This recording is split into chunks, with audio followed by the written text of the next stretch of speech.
ये जो एमएसपी है ना, अब जैसे मान लीजिए कि कोई फार्मर है, अब उसको डर है भाई कि अगर मैं ये क्रॉप उगा दिया और बाद में हमको जो है ना आउटपुट नहीं निकला तो मैं तो लॉस में चला जाऊंगा। तो उस लॉस को दूर करने के लिए जो गवर्नमेंट है ना, वो बोलते हैं कोई बात नहीं भाई, आप उगाओ, आप उगाओ, अगर इस रेट से कम अगर जाएगा आपका तो मैं ख़रीदूंगा आपकी क्रॉप। इसे बोलते हैं एमएसपी गाइस। एमएसपी मतलब सिंपली ये होता है कि उगाने से पहले, ग्रो करने से पहले अनाउंस की जाती है एमएसपी, ध्यान रखना है। तो देखिए एमएसपी के कुछ प्रोसीजर है गाइस कि देखिए एमएसपी को रेकमेंड कौन करता है, यूपीएससी पूछ सकता है। तो commission for agriculture cost and price, CACP, ये रेकमेंड करता है। और उसको अप्रूव कौन करता है, cabinet committee on economic affair. ये ध्यान रखना है, यहाँ पे यूपीएससी इंटरचेंज कर सकता है। दूसरी बात है, एमएसपी जो है 23 क्रॉप्स के लिए इसमें जो है ना उगाई जा रही है, मतलब एमएसपी दी जा रही है, लेकिन डिक्लेयर्ड 25 क्रॉप्स के लिए है, लेकिन दी जा रही है केवल 23 क्रॉप्स के लिए है। ये ध्यान रखिएगा। इस समय एमएसपी 23 क्रॉप्स के लिए दी जा रही है, लेकिन डिक्लेयर जो है ना 25 क्रॉप्स के लिए है। अब यूपीएससी जानते क्या पूछता है कि उनमें से जो 23 क्रॉप्स हैं, उनमें से कितनी क्रॉप्स खरीफ है, कितनी क्रॉप्स रबी हैं। तो जो 17 क्रॉप है ना वो खरीफ के अंदर हैं और 6 क्रॉप रबी के अंदर है। ये गाइस ये ध्यान रखना है, क्योंकि आगे क्वेश्चन आएगा, देखना ये।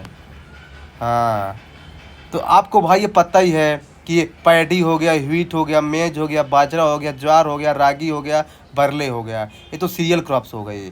फिर पल्स में चना, उड़द, मसूर, मूंग, अरहर, ये पल्स हो गई।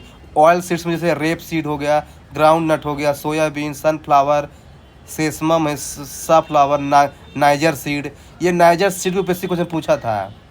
फिर ध्यान रखना गाइज, 4 कमर्शियल क्रॉप भी हैं जिसमें एमएसपी दिया जाता है। Cotton, sugar cane, copra and raw jute. ध्यान रखना। टी, कॉफ़ी, टी और कॉफ़ी को इससे बाहर रखा गया गाइज, टी, कॉफ़ी और इमली को। हाँ,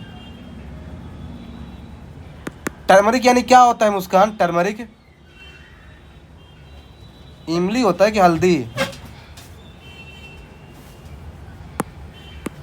हाँ, तो जानते जानते क्या है, हल्दी, टी और कॉफ़ी को है ना एमएसपी से बाहर रखा गया, ध्यान रखना। ये बस यहाँ पे ट्रैप कर सकता है ना।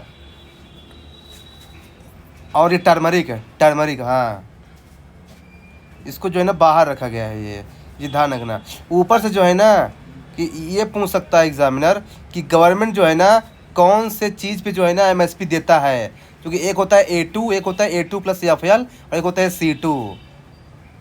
हाँ, तो जानते क्या है, जो गवर्नमेंट जो देता है ना वो A2 प्लस FL पे देता है। वो बोलता है C2 पे नहीं दूंगा भाई। हाँ, क्योंकि तुम्हारी ज़मीन ना है यो जिस पे तुम खेती कर रहे हो। लेकिन फार्मर डिमांड कर रहे हैं कि भाई हमको C2 पे चाहिए, लेकिन गवर्नमेंट दे ही नहीं रहा है। ये चीज़ ध्यान रखना गाइस। अगर रियल मैटर में कहा जाए ना तो जो एमएसपी है ना वो बेसिकली 22 क्रॉप्स के लिए दिया जाता है। ये जो शुगर केन है ना इसमें एफआरपी दिया जाता है गाइस, ये ध्यान रखना। मैंने कल बताया था फेयर रेम्युनरेटरी प्राइस है, एफआरपी दिया जाता है। एमएसपी और एफआरपी में बेसिक डिफरेंस ये है गाइस कि एमएसपी जो है ना गवर्नमेंट डायरेक्ट खरीदती है, लेकिन एफआरपी में गवर्नमेंट डायरेक्ट नहीं खरीदती है, वो इंडस्ट्री खरीदती है। और अगर जो इंडस्ट्री को लॉस होता है वो बाद में गवर्नमेंट भरती है। ये दोनों में डिफरेंस है गाइस। इसका रीज़न इसलिए है क्योंकि अगर गवर्नमेंट खरीदने जाएगी तो जो शुगर केन लॉस में चला जाएगा ना, क्योंकि शुगर केन क्या है, वेट लूजिंग क्रॉप है। शुगर केन को हम ज़्यादा देर तक नहीं रख सकते, उसको तुरंत खरीदना पड़ेगा, इसलिए इंडस्ट्री ही खरीदती है उसको, near by industry from the farmers. हाँ, अगर इंडस्ट्री को लॉस हो रहा है उस लॉस को कौन भरता है फिर, गवर्नमेंट। ये चीज़ ध्यान रखिएगा गाइस। यहाँ पे यूपीएससी थोड़ा सा कंफ्यूज कर सकता है। बाकी मैंने आपको बता ही दिया है कि कितनी क्रॉप है, क्या कैसे है, ये चीज़ ध्यान रखिएगा। शुगर केन के लिए केवल जो है ना एफआरपी अप्लाई होता है, ओनली एफआरपी। तो यही इसमें इम्पोर्टेंट है।